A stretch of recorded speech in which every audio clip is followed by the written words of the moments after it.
Okay, obviously I have no control over what's going on no more because I don't even know. I don't know where my music is. I don't know where nothing is. I don't know. I have completely lost control of everything. I don't know where my. I can't even find the music on here to play for. It's not the right setup. Tasha, what is this? Anyway, it wasn't for that anyway. Let me say this much. D boys act like it's something wrong when you give somebody flowers, man. I'm gonna say shout out to my partner Heartbeat. Where's the music and stuff, ma'am? Look at that screen.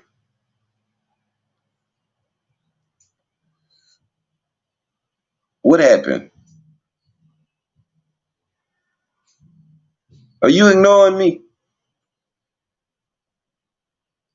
You on big O. You trying to do two, three things at one time. Okay, well, can you pull up the videos that I was talking about? We doing sign language. The videos, the last video I watched, you'll see it's a heartbeat. Look at your screen, silly. I done changed it. You can find your stuff now. How you did that? Why?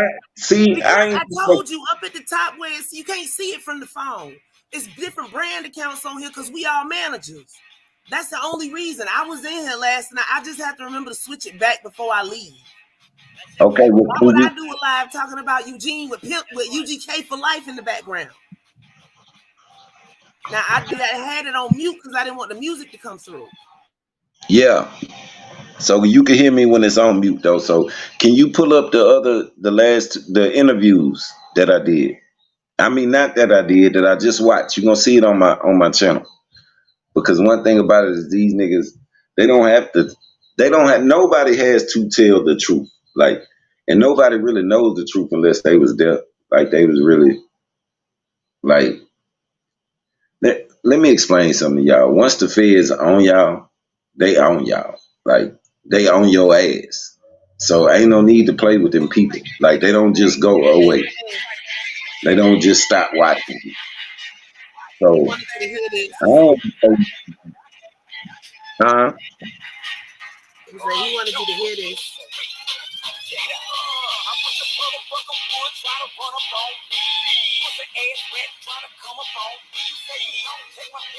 See?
It's a DJ called Alan Wright. He doing it live right now.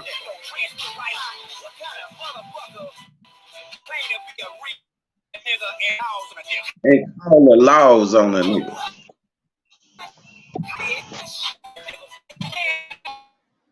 I'm on West Palm.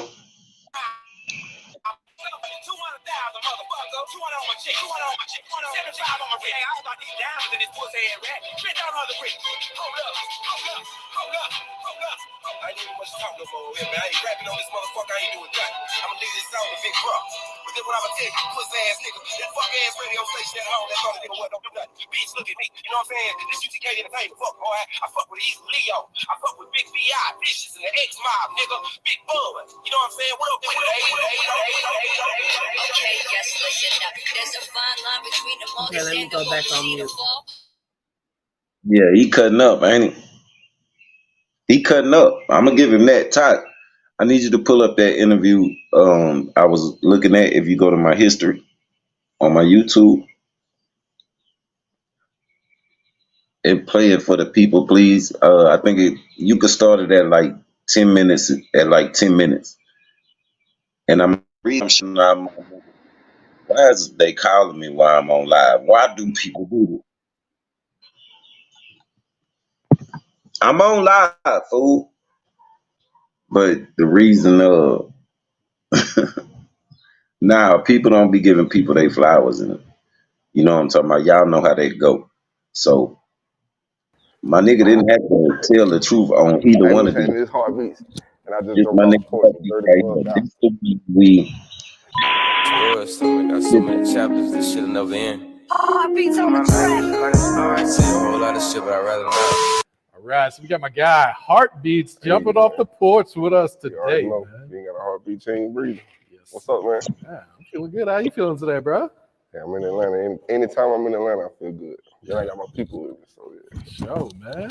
Yeah, man. Go ahead, shout out your team, shout out your people sitting up there with you, man. Wayne Grind, is Laco, Hustle, Try the Man, Broadway Joe, this NFL big boy. He calls himself Big Boy Fresh now, but I still call him NFL Big Boy. We missing a couple. We got Mr. Black on the track, Trill, and Dub G, bro. Oh yeah. Shout out to Dub G. For sure. Man. Shout out to Dub. My wife over there in the cut.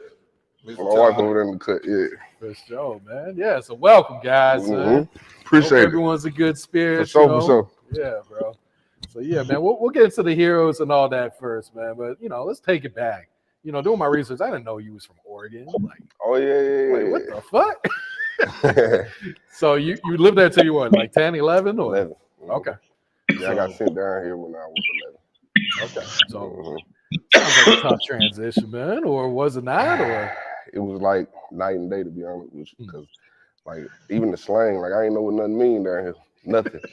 Like nothing. I was green because there ain't no slang up there, so I ain't know what the word ain't means. Like nothing. For real? Yeah, I ain't know what nothing meant. Somebody said, come holler at you. I think they about to come yell at me. I ain't know what nothing meant. So my cousin Shay, shout out to Shay. She had to really show me the ropes. I was 11, 12 years old. Like, this mean this, that means this mean that. Yeah. Oh, shit. And what part of Mississippi did you land in? Picayune. Where the Picayune. Where is that at? Picayune is the last. It's the last town in Mississippi before you hit the state line of Louisiana. So okay. So right after us is Pearl River, Slidell, then New Orleans. So we're like 15, 20 minutes away from New Orleans. Okay. So it's like small country town or super small. Yeah. Jonathan Bender from there. Have you ever heard of Jonathan Bender? Of course, yeah. Yeah, he holds a McDonald's All-American record right now. That's actually man. That's how I got started doing music. Yeah. So he's your cousin, right? Yeah, my first cousin. Okay. When I moved down here,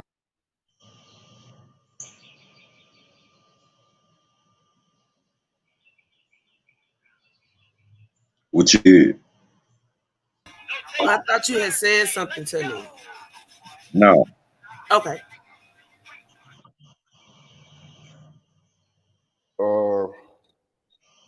Went to Mississippi at 96.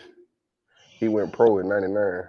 And so like I came down here like to the slums, bro, but like 3 years later, he got drafted straight out of high school. Yeah. So I ended up moving in with him. Oh shit. Big change of pace Man, right there. What? He was there. Yeah. Oh, that's hard right there, man. So yeah, that was my first little taste in music. What's crazy is Mac Main was one of his I ain't gonna say one of his artists. He was about to sign with us. So like the whole time, the little incubator period, where he was deciding on if he was gonna sign, me and him were living together for like a year. That was way before any of the young money stuff, any of that. And he still keeping contact. So shout out to him for that. Yeah. Yeah, you just shared that post of like you and him in the background of Yeah, Soulja Slim. yeah. That clip. Soulja Slim, my cousin, was, you know, like best friends. So when I first started producing, I wanted to get some stuff to Soulja Slim bad. Absolutely. Yeah. But I wasn't pressured yet. I had just started. You feel what I'm saying? So by the time I got good, he had got killed. So yeah. Long live Slim, man. He was my favorite rapper back then. Sure. Man. Still one of mine. You know? Yeah. I'm tapped in with the sun right now, though. Okay. Yeah. So what inspired you to start making beats at first? Did you ever try rapping before that, or did you know beats? Right. Yeah, it was always a lyrical thing before that. No. I started playing the piano first when I was 6. I taught myself how to play. My grandma had a piano in Oregon, and so when my mom dropped us off over there, I played it, you know, and it just went from there. It grew, you know. So when I moved down here, my pops, or either my mom or my pops, went and bought me another keyboard, and I started playing for a little church. And in the church was they had a keyboard where you can make a beat on it. I think I had to be every bit of maybe 16, 17. Okay. And I tried to reproduce that Mac murder kid. Yeah. I'm in church now. This after church. And this the beat that I choose to make for some reason. Hopefully you're not singing along to it. But see, Mac was a philosophy rapper. He rapped about philosophical topics. You feel me? Philosophical topics. You feel me? Yeah. However the fuck you say that shit. But you feel me? Yeah. So I looked up to that at the time. You feel what I'm saying? So it ain't like I was making like a murder track in church. It's just like the way he rapped, like it was real, you know, it's real music. So that's how that came about. Yeah, he's one of the best lyricists ever from New Orleans. Mac go hard. I even tried to hit him up one time and get him on my podcast, but for real, yeah, he ain't be back. He gonna hit me back though. Yeah. So were you a big fan of like No Limit, Cash Money, considering you were so close to the NO? Big fan. Cash Money and No Limit, when I moved down here, was like the biggest thing going on at the time. Oh yeah. So like hearing the Manny Fresh beats and the KLC beats, like a lot of people remember I was shadowing up on the KLC for a long time. He used to produce my cousin. So that whole time, you know, that's the studio we going to. So I'm seeing BG and Soulja Slim recording their albums. You know, we coming in and catching that. You know, and I'm young. I'm 17, 18 years old. Like, you know, this the life I want. You feel me? So I ain't gonna lie. I quit school. I had a half a credit left. For real? Half a credit. I ain't even like moved college back. Or high school? High school. Okay. Yeah, I was in New Orleans. I had went half down. a credit? You could have just showed up. I know. But see, the thing is, and this is what I advise kids: don't quit school. But if you do quit school, quit for a reason. You know, so that way you know how to say philosophical correctly. But yeah. So I just stuck with mine. I ain't never got out of the studio. Like, I've been except for my wife. She brought me an answer. Did you try and bring the studio with you? Did you try and bring the studio with you? Well, no, I ain't trying to bring it to Antigua. I try to bring it out. I try hard. So the closest thing we can do is we found a photographer. We did a photo shoot. It wasn't no studio. Like we put up some pictures of them. I ain't trying to talk about Antigua nah. Let's stick to the photography. I ain't know how to do it. Okay. So working under KLC, man. Talk about that experience. How much gave you learn? One of the biggest things I can remember is man taking and walking in and all he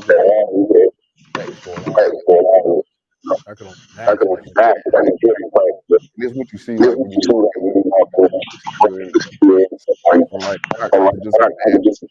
know, being in that position. His mixing, he mixes beats.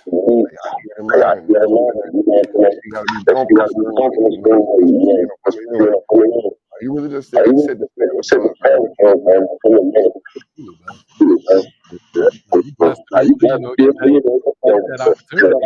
and they all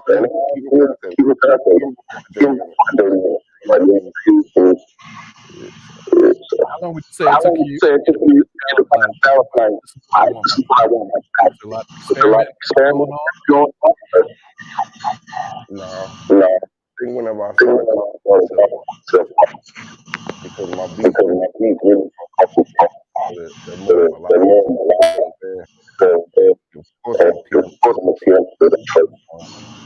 They're not gonna be as aggressive all the time, which I can, man. I make whatever, but the ones that represent me most is the ones I put my emotions into, and those are the heartbeats. Those are the the melodic. Like you can almost feel how I'm feeling when I made that beat. Whenever you hear it, So I think that's when I started tapping into it. Like when I noticed that people really like my melodic beats. Yeah. Like they like to get crunk, but they really, they like to ride around and listen to some good music too. You know what I'm saying? So around about that time, I started just tapping in and really playing with the pianos and stuff more. I bring a lot of blues into my tracks too. Oh, A lot of blues. Yeah. Yeah. Shout out to my dad, that Johnny Taylor. My dad had a dump truck. He used to ride around listening to Johnny Taylor in the dump truck. The thing said, "You call out Hall" on the back. Yeah, shout out to my pop, man. Yeah, so talk to us about working with Pimp C, man. Pimp, that was a crazy situation. So shout out to 17 from Pass Christian. He had came in, he bought some beats from me. He paid for some beats, paid for a whole album, and didn't pick out one beat. And I ain't hear from him no more for like a year, 2 years. Just cashed me out. So I'll be back. I'm gonna come pick him. So I guess he was doing his thing, running his money up, getting ready for the push, the music push. And he came back like a year or two later and said, "I'm ready." And he picked out his beats, and we put together one of two albums that Pimp C has done. Pimp C Presents, which the first one was Pimp C Presents Boosie and Webby. The other one was Pimp C Presents 17, and I had all the tracks on that except for like 2 or 3. And then me and Iceberg did a track for him called True Story, which was one of his most controversial records right before he died. Yeah. So that was cool though. We were with him about 6 months, something like that. But most of the time I was down here though. Like I was still in Mississippi, like 17, and be out there with Pimp C all the time. He'll bring Pimp C out here and do some shows and stuff. But I'm always in the studio. Like I don't do the playing part. Like I'm in the studio. Just gotta keep creating, man. I'm trying to tell you, that's how. It's not a lot of producers that's been able to cross over 3 generations and still selling beats to the young niggas, old niggas, white, black, Chinese. It don't matter. Like I'm still.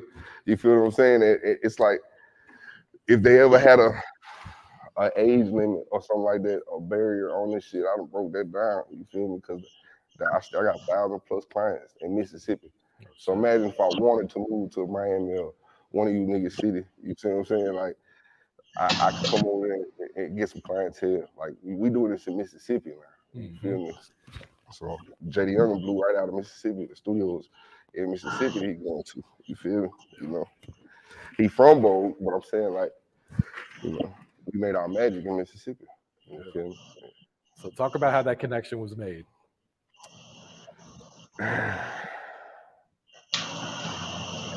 Way back.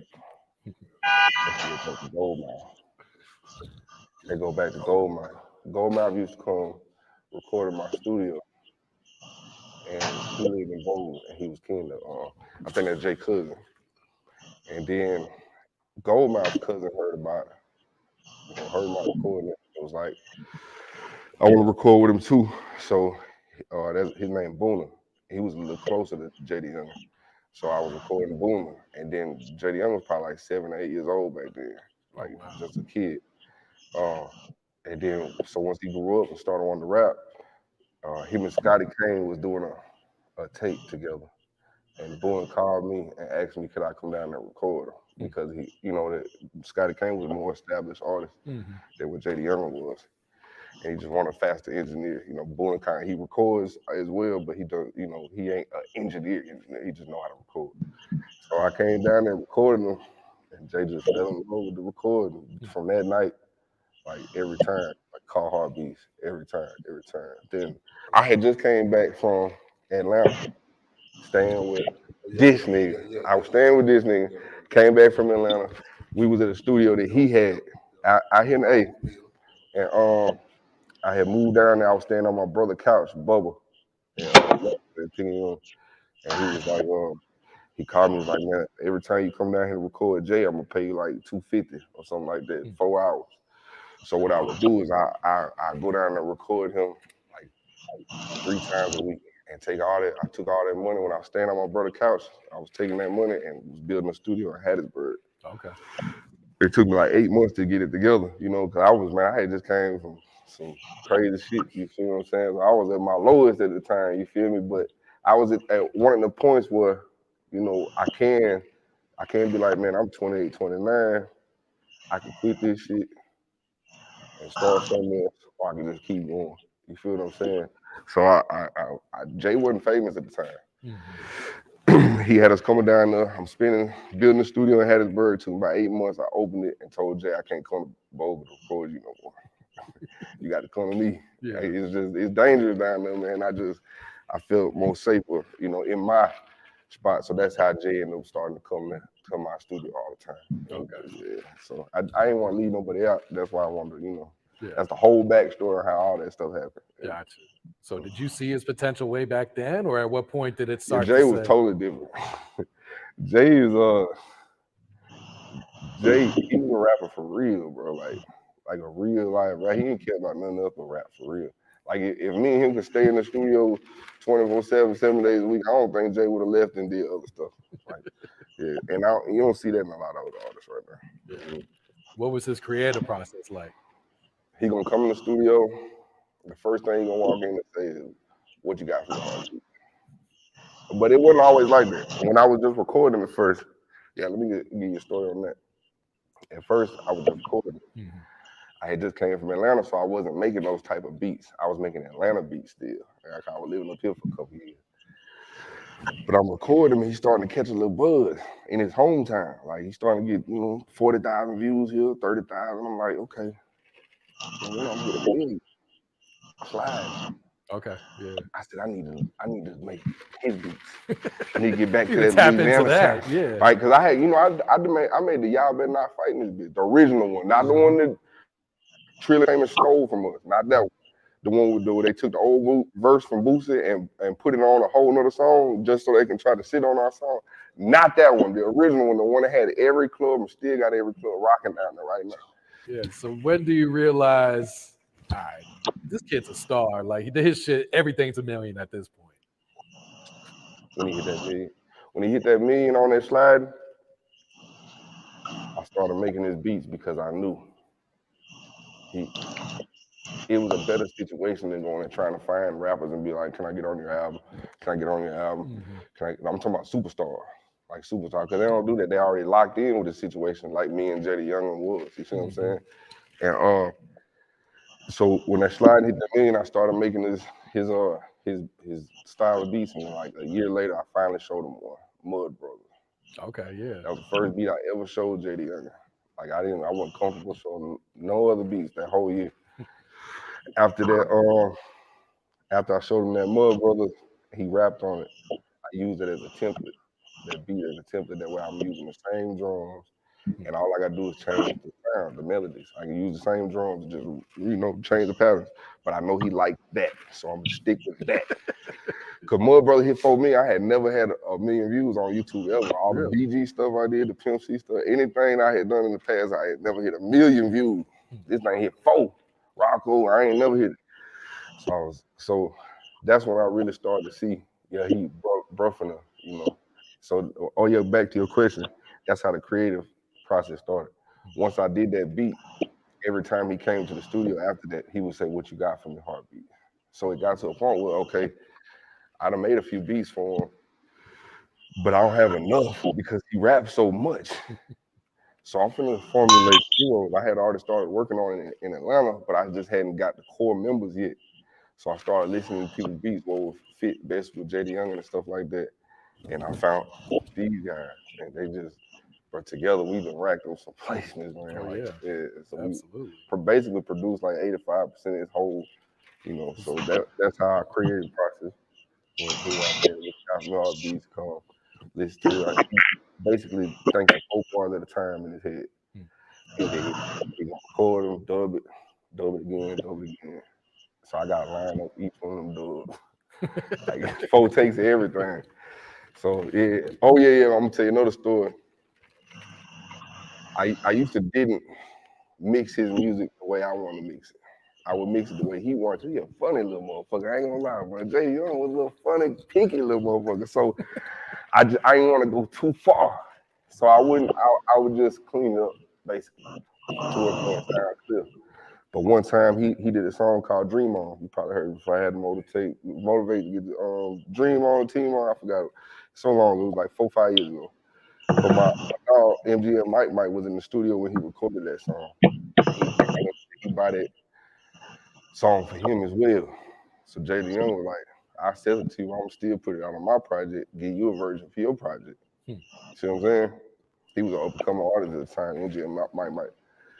So I mixed the Mike song with Jada Young the way I wanted it to, like the way I wanted it to sound. And I sent it to Jada Young, and he sent me back like 55 mode and said, do that to every one of my songs from now on. Yeah, so that's like what birthed that sound. Everybody, like, if you're a real Jada Young fan, they know what I'm talking about, the little sound, you know what I'm saying, that be on his voice when we record. Yeah. So that's how it happened. Yeah, so once everything starts really taking off for him, like what type of conversations were you guys having like outside of the music at this point? What I try to do with Jay, I try to not get too on it. I ain't gonna lie to you. I just didn't want nothing to fuck nothing up. You know what I'm saying? Like sometimes I regret that. You know what I'm saying? Because sometimes you might do need to get a little personal with people. You know what I'm saying? But I didn't you know, everybody was judging him on what he's saying, all that shit all the time. I just wasn't ever into it. You know, I'm here to do one job, and that was record him, make his beats, and make sure that we elevate. Whatever he was doing as a youngster, I'm pretty sure everybody did. You know what I'm saying? It's just the fact that he's famous. You know what I'm saying? So it gets magnified. You know what I mean? So I knew that eventually he would grow into the, you know what I'm saying? But fortunately, we didn't have a chance. But I'm just saying. But when he came back from jail, though, he was a whole nother mind frame. Like, yeah, he got big and everything. Jay would be busting ass, right? I'm talking about. Yeah. Do you remember where you were at when you got the news that he had passed away? Said, man, I think his exact words, I think Jay just got killed behind my sister. That what he said? I was supposed to be there. Jay had paid me to come down Saturday. I went Saturday and picked up money for me to record him at his spot. But when I went down there and picked up the money, I was a little iffy about it because when I used to come record him, mind you, like I said, I hadn't came recording him in years. When I used to come record him, it just felt safer. It was somewhere I had been going for a long time, and in the area, it was a little more chill. This particular place where I came and picked the money up from, it was right off a main highway. Like the house is off a main highway. To me, that's just like a flag right there. Like anybody want to do anything, they can do their business and just get on down. So the deal was for me to come down there like Monday through Friday. Monday I was supposed to get a haircut and the lady stood me up, Chanel. Shout out to my barber. She stood me up. So I was gonna come Tuesday. When I went and picked up the money from jail, I told my wife, I said, babe, I don't know about that. I said, that place where he's at don't sit right with me. It was Saturday. And she was like, you know, she always give her advice that she do. She always supportive, but she tell me, you know, how you feel. So Tuesday, I got my hair cut. I had texted my daughter and said, tomorrow I'm gonna come get you. You're gonna ride with me to record Jada Young. And then I'm gonna take you to go get school clothes. Because it was right there, the slide is close to Bowl or whatever. So Wednesday I woke up, I was like, I'm trying to kill two birds with one stone, bring my daughter shopping right after I record Jay. I was like, bring her in there. Like, if I feel this way, I don't need, you know what I'm saying? So I just didn't go. That night he hit me. It was later on the evening, actually, not even at night, and said it happened. I'm like, man, that was a bad day, man. I ain't gonna lie, bad day. But I'm gonna be real with you, man. This ain't the first time. Like I told you, Pimp C, and then Soulja Slim, Young Marzi, I was producing for him up here in Atlanta. Mr. Magic died on his way to my beat battle right outside my city. Him and Roy Jones was my special guest judges. I was producing the Body Headbanger Volume 2 at the time, and him and his wife got into a car wreck. So it's like every time I got my hands on something, then y'all better not fighting this bitch. Trill come steal it. I'm like, man, every time they get close, you feel me? Like, shit just be crazy. So when this happens, you know, I'm just used to it, bro. Like, you know, I'm not saying I'm not sad about it, but yeah, I just hate it keeps happening. You know what I'm saying? Like, that shit get played out for real, for real. So what was it like putting together this latest album then, considering he's not around for this? The last song we recorded was Goodbye. That was the last song me and Jay ever recorded. Oh wow. How you leave without saying goodbye. Yeah, so a lot of that was song before he went to prison, but some of it was right after he got out. And we still got more music that he's done since he's been out of prison in them 3 weeks. But it was cool. Poe really picked out the songs. He always pick out the best songs. Like he did Forever 23 Part 1, which was I think his biggest album to date. I did 14 out of 16 beats with me and the Heroes. I think I had 9, they had 5, and there's a couple of producers had one apiece. And then this one right here, he basically did the same thing. He did 13 out of 16, or 12 out of 15 or something like that. Yeah. But yeah, Poe just got that ear, man. I ain't gonna lie. Like Jay would pick out his lineups, and you know how the young nigga shit is, man.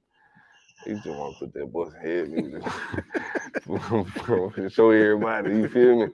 But Poe is picking out real songs and that people was missing from J.D. Young that they really wanted to hear. And that's why the albums that Poe picked out did so well. Mm-hmm. Shout out to Poe, man, too. Poe changed a lot of people's lives, man. Yeah. Yeah. Is there a personal favorite song that you two worked on, whether it's released or unreleased? Yeah. I like there's so many though. That whole Forever 23 album, I ain't gonna lie. It's a classic, yeah. Yeah, that's just a classic feel, that vibe, all that. Like, I really like Purge and Rockstar. The Purge beat was crazy how it came about. Me and Mr. Black was we just wanted to collab with TNT and Tego on a beat. Mm-hmm. And we sent them off. Me and Black did a couple sounds, and then we sent it off to TNT and Tego, and they sent it back while I was recording J.D. Young. Oh, really? And so they was all in another room, like laughing. Man, they play so much. Just a bunch of kids, and they laughing all loud and stuff in the other room to beats though, like you know, freestyle and stuff like that. Mm-hmm. When they sent the beat back, I hit play, and it came on, and everybody in the room, off just the beat, was going crazy. Like the whole level of ampness that they went up like times 10. And I'm thinking in my head, okay, FG, shout out FG Famous, free FG Famous too. Yeah. I'm thinking FG Famous about to kill this beat because he was there too.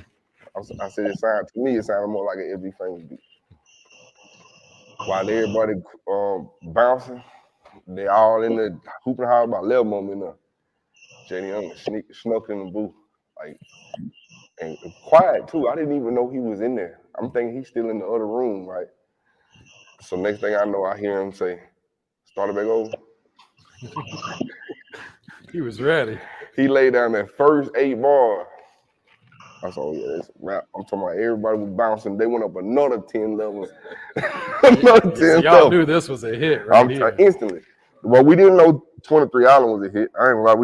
We sat on that song for probably a year before we even put it out. That's it. Dot too. You don't really know. You could be sitting on your hit right now. You don't know. It could be in your computer. It's just you gotta let them choose. For real. People just chose his music.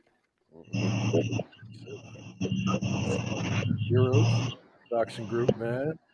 How long you been on these folks? Man, where you finding these people at? Man, these my brothers now. I ain't gonna lie, I've been knowing them for my whole life now. But now, I was recording an artist named Nove. Shout out Nove. This how crazy connections is, man. Help you people out. He was he from her hometown, same place. And she told me about a producer that she knew. I told her to send me some beats. She sent me the beats. I'm like, man, he was a kid. How old was he again? Yeah, he was in college or something. So he sent me a beat. I'm like, man, these things crystal clear. I don't know where I hadn't heard too many people had their beats clear at 19, like good sounds. And I'm just like, yeah, bro, finna be part of the team. So I told him to reach out to him and, you know, send me some beats. And he sent me some. And JD Younger rapped on one of them at 23. It's called 23. It was on one of the first albums. And then he turned around rapped on Ops. No, not early morning. Ops was next. And then it went on to go gold or platinum. Went on. Yeah, so Nove, if Nove wouldn't have told me nothing about him, you know Those what I'm records saying? wouldn't He would have existed, still huh? went on to do it because it's his beats and so, but it just might have not been on the JD Younger path. You know what I'm saying? But yeah, I told you I met him through him. Yeah, this was one of the realest niggas in Atlanta for real. I follow this hustle. I've been knowing him forever. He ain't never stopped. He one of them ones just like me. He was engineering and making beats back then, like 15 years I've been knowing him. Buddy went to school for engineering and production and got hired on in my studio. So he got inducted in about 2020. What that, 2020? Yeah. Okay. And crazy story, Twisted Genius, who is also a hero too. You see what I'm saying? Yeah. I've been knowing him like 10 years. Introduced me to him. Mm-hmm. We was all doing a cook-up one day at the studio. All the heroes that was heroes at the time. And Twisted had pulled up and brought him. He didn't do nothing the whole time. He sat on the couch, just watching us, staring, laughing. Not even just laughing, like not laughing at us, but in amusement. Like he ain't seen like a lot of producers in one room just, you know, getting together doing it. So I'm like, at the end when everybody left, he say, I show you a few of mine. Man, nigga played them beats. I was so mad at that. Bro, you supposed to be collabing with us the whole time. You sitting over on this couch all humble. Yeah, man. Can I share you 2 or 3 of mine? But yeah, nah. So yeah, it just became a fan. Mr. Black from my hometown and Trill had already had a couple of placements with JD Younger, but I wanted to get somebody like Trill from Thibodeau, Louisiana. I wanted to get like that hard down Louisiana sound. Yeah. Mm-hmm. We do Mississippi. We could replicate a Louisiana sound, but he from there, you know what I'm saying? So I wanted to get somebody actually from there, and that's true. Yeah. Dub G, I've been knowing him about 20 years. Okay. Mm-hmm. So what's your thoughts on the music scene in Mississippi right now today? And like, how would you describe, you know, it looks like finally getting some respect in the game these days, man. Mississippi music scene, to me, they confused, man. Like, it's one day, I'm recording NBA Youngboy. The next day, I'm recording Pooh Shiesty. The next day, I'm recording Key Glock. It's like, we don't have a central sound. You see what I'm saying? Like, they used to compare JD Younger to Youngboy a lot.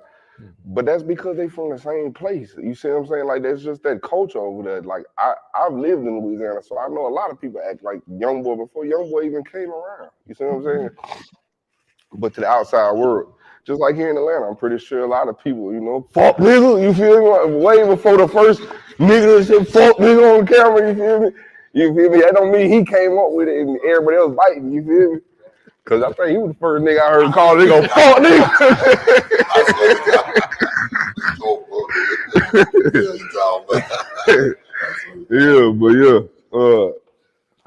I cry every time I laugh too. That's the only time tears come in my eyes. I don't care if it's a little giggle, one small little giggle, the tears come out of my eyes every time. Nigga been through a lot, boy, to be on this porch right there. Yes, it, man. You feel me? But yeah, that's it. That's the hero. It's like 20 more, but they not signed like to the actual Heroes company. They just help us out. Gotcha. You also got the music group though. You're starting to push some artists now too, man. Well, I did an artist competition. 23 artists signed up, and the guy who won had all 10s across the board. JD Young had just passed, and I'm like, I gotta try to use some of these connects for my benefit. So we just we really at the bare ground bottom level of it, but we working on it.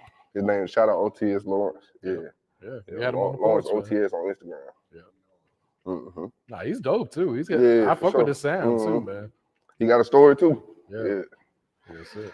So it's I got I'm signed to Cinematic, so that's one of my crutches. I'm hoping if I get the numbers up, I can just you feel me? Keep the shit going. You feel me? But of course, JD Young is irreplaceable. I ain't trying to replace him with anybody, but I don't want to go to route. I ain't never been the one that calls him like I'm trying to get on his album. I want to work it from the ground up. It just worked better for me that way. Yeah.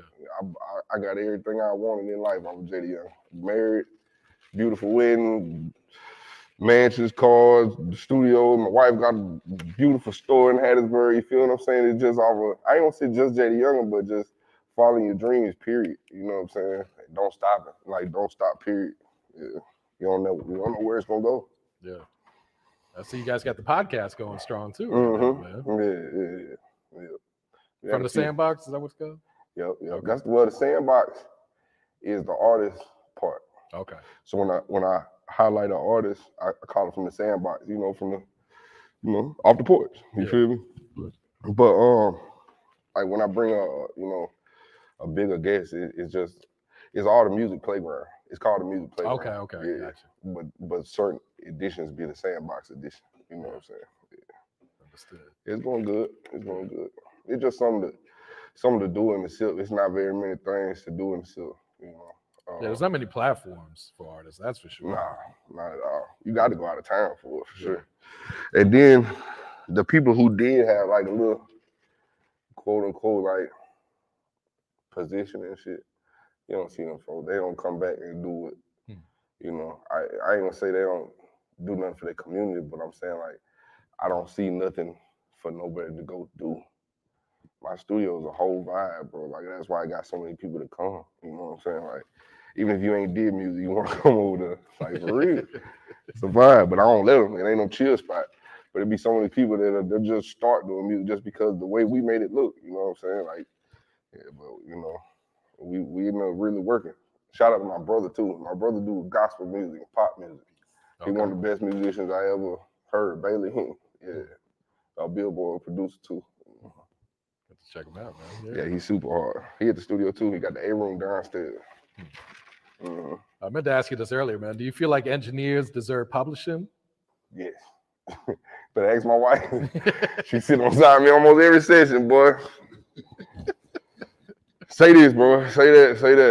Say it this way. But I ain't gonna lie to you. If they knew something about it, they probably could. Cause artists don't be tripping, man. Most of them just want to make the best song. Some of them do be tripping, they be having the ego stuff. But most of the artists I deal with want me to be hands-on in that manner. I promise you, but it's not a lot of them to be like, man, don't tell me nothing. You feel what I'm saying? Like they want me to, if they stuck on a bar, I'm gonna throw them a bar before they even had to think about it. You feel what I'm saying? Like I told you, I write too. I wrote for a lot of people in the industry. This is the things that people don't know because I don't do a lot of interviews. I don't really care about the fame part. I told you I got everything. And I'm married. You feel what I'm saying? Like what the fuck? You feel me? So I'm here now because it ain't about me. I got a team. You feel me? My team got to grow. You feel what I'm saying? But if it was just me, man, I'd still be in the studio right now. I wouldn't be on this porch. You feel me? But yeah. What's some advice you would share to either an upcoming producer or upcoming engineer trying to get their foot in the game right now? Producer, I don't see no way of having a long career without knowing some form of music. So nowadays they got it to where anybody can make a beat. You could download these pianos out of this program, and you could put these. Sometimes the whole bass line is already done for you. You could import the bass line, put a snare. Like, you don't have to do nothing. But that's only gonna last for so long. Not the technique of doing it. Like, you coming up with this stuff, it's only gonna last for so long. But to me, I feel like if you know an instrument, like, you got endless melodies in your head. You feel what I'm saying? Like, my brother way better piano than me. He younger than me. He came up inspired by me. He don't have to worry about a melody ever. You feel like he go trip and fall on the piano and hit a melody harder than, you feel what I'm saying? So it's like,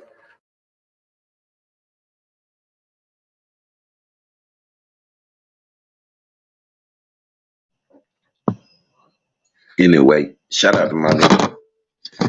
Not many keep it real, but he did. I gotta get off here. I got shit to do, partners. My bad. I ain't mean to end it like that.